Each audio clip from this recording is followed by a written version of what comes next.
Dear Jamie Brown. So Jamie Brown is the winemakers for Waters, and he is an eccentric and a wonderful friend, and I love him dearly. He's amazing, a very, very, very sweet guy. So something really cool about whenever you go to Walla Walla, and I do urge everybody to, because it's beautiful and wonderful, and more importantly, the wines and the people are great.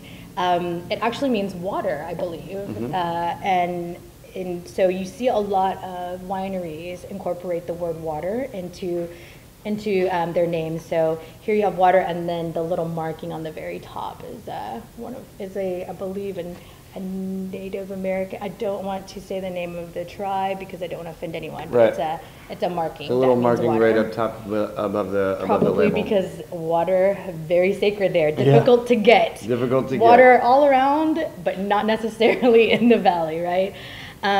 Jamie is really well known for kind of having a beautiful restrained hand with his fruit. It's definitely, to me, leaning more in the old world style. It's Definitely not that saccharine.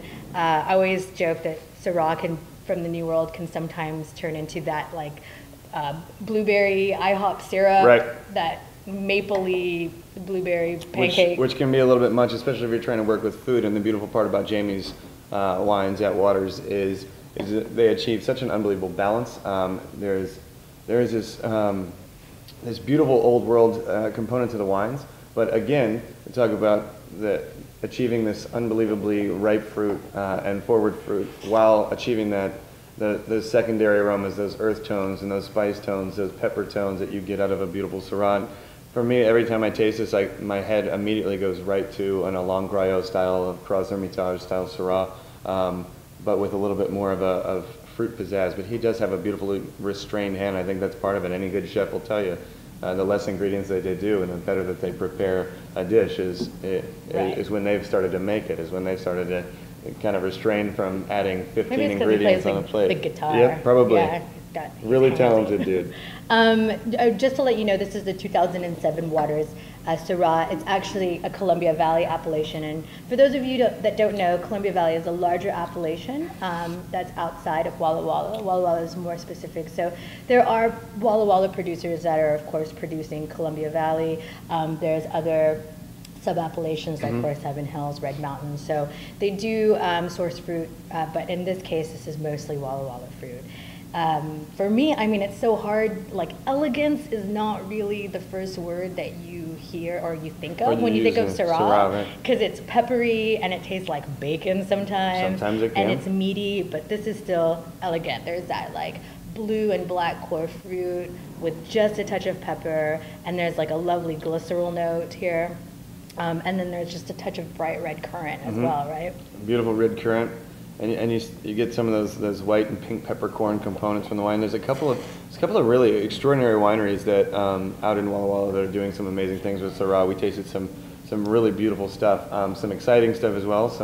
I remember when we were at Sleight of Hand with Trey, he's a music lover, and his wines have a totally different style than this, and they're amazing. Right. There was a bunch of different styles of Syrah and the things that they can achieve inside of Walla Walla and in Columbia Valley and Washington in general. Are pretty spectacular as far as fruit components go. Tasted some amazing things from Jamie. Of course, we loved the Waters wines through and through. Yes. But the Abeja wines, again back to the Amavi Syrah.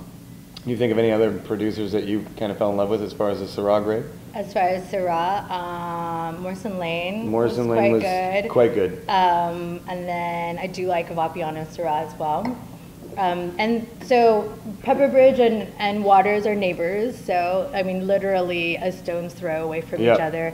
And then, in this wine, I forgot to tell you because it's my favorite vineyard of Jamie's is a bit of Forgotten Hills. Forgotten Hills, that's right. Which is a little plot of land that for me is lovely. Really creates great Syrah. So you should make more of that, Jamie.